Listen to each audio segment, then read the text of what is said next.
gonna go ahead and submerging my bristles into the monomer. With the marbling, you want to keep your ratio, your beads a little bit like wet, and so then that way it's easy to blend. So I'm gonna pick up the key lamp, and then I am picking up the jade green, important in the areas that have cuticles, and then really light touch with the tip of your bristle, and just don't like using whole entire the brush and swirl it, because you might accidentally mix them together instead of just guide them. We just need to guide them. And then I'm not using the tip of the bristle and blend this part first, so you do it first beat, so then that way if blending to the next beat, so it won't look lumpy. Okay, and then do it again. Smaller beats go a long way. There's so many different ways, so you have to really like find out which way, what techniques work for you, and stick with that.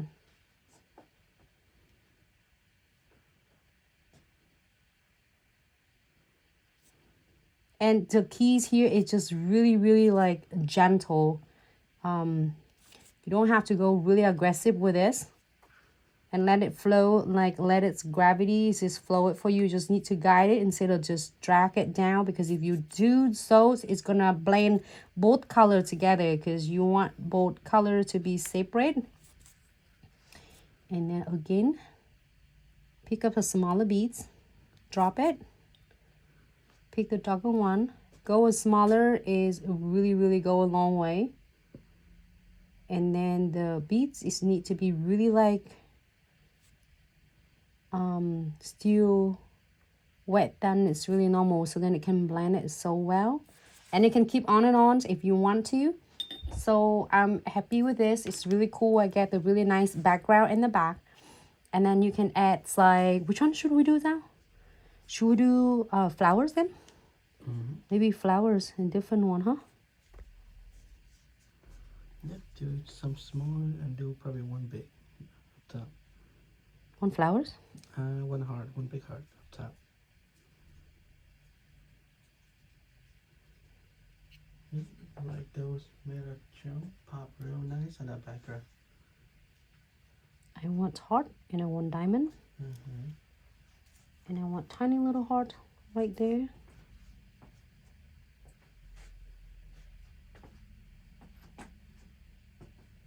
I said, oh, no space. Oh, let me see if I can fit the love in there.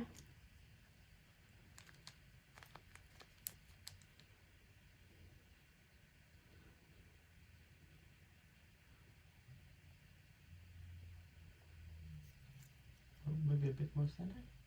Push up a bit. More center. So bring it up a little bit. It's already stick. Well, I guess. It look pretty either way. Love is everywhere, so don't worry about it. Mm-hmm. Here's your rose.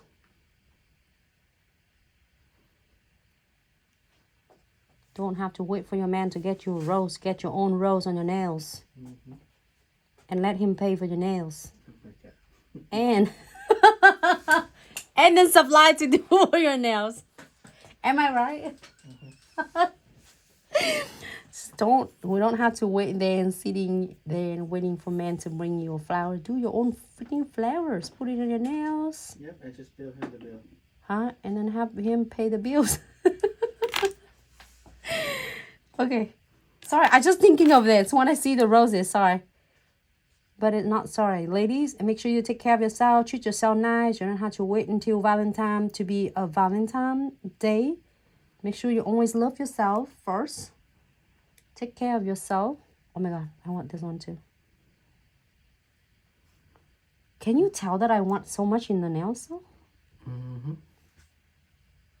Now I want this freaking like Eiffel Tower in there and then no space. Like no more space. I'm gonna put some beads on. So this is like kind of spring Valentine or what? what's that called? The color? No, I mean like Valentine and spring at the same time. Okay, so this is already dry. If you want to beat on, you can absolutely put the clears on it. But anyway, I don't need it.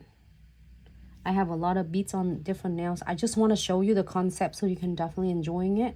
So now I am done. If you want some glitter, you can add some glitter on. If you want to leave it alone like that. If you want like a little glitters, like hint of shimmery, you can get like sparkly white and give it a little bit just shimmery, or leave it alone.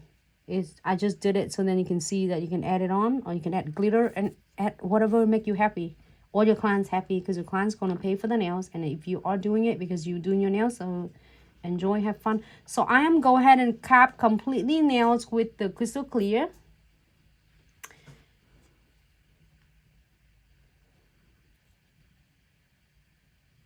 Look at my bristle.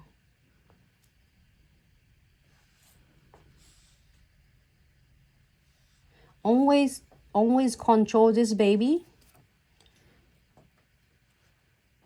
and guide it right in the middle of the nails, and using the belly of the bristle. That's why Glitz acrylic brush we don't crimp it, so then you have a full strongs of the pressure from your bristles. Really important, and really is easy for beginners or for nail lover to definitely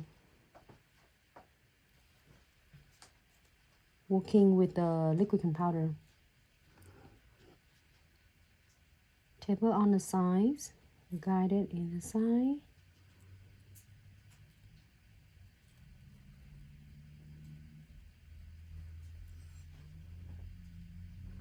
So when you're doing it, try and let me know how it works out for you. Because I was doing, you know, it just, the techniques before only I do put the powder on, like it starts setting, oh my god, it's setting, and then I'm just like this. Is anybody related? It's just like tap it like this. Oh my god, is I have to pull it. So what do? You just like getting all of the pressures in the powder, so it spread it out both sides, and right in the middle you have no powder, no liquid, and it just spread on both sides. And then you try to blend it out. What it does is just, in the meantime, the powder is setting and it start getting on both sides, so it looks so bulky after you shape, even though you said like you shape so much, but there's only so much you can shape off, because you don't want to shape it off, cut in the nails, and it make it like really weak on the apex part. And also then I forgot. And then it's really easy to break the nail. So what I do, just like getting your beads, and pick up the beads first. When you place in there, you know that you have a full control of it. You have full control of it. Let it like sit for just a second, and you tuck it in the cuticle area.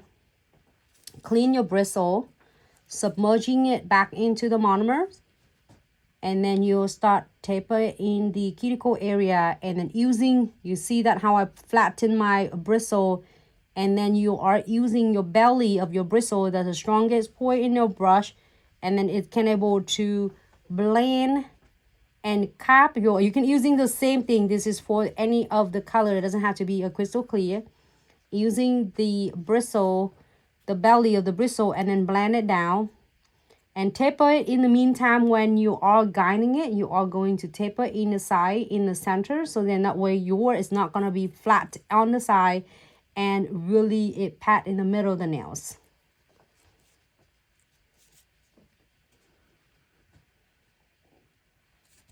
So try it out and let me know, because sometimes it's hard, because we'll have a lot of like students that I got an opportunity to share with. We're so used to with the all different way that we keep patting it so hard, because oh my god, is setting. And what is, you forget that you are guiding your powder in the center. Try this one, the technique out, and see how it's much easy for you to shaping the nails. Like basically after you've done it like this technique, it give you a little bit of time to use with this, and then after you shape this techniques, after you finish, you don't have to worry about it shaping that much, because it's shaped so much. It's like really reduce the time of shaping the nails and finish the nails after you're done with liquid and powder. All right, so we're gonna let this one, we're not keying anything because we are not going to key anything under the LED light. It's gonna air dry itself.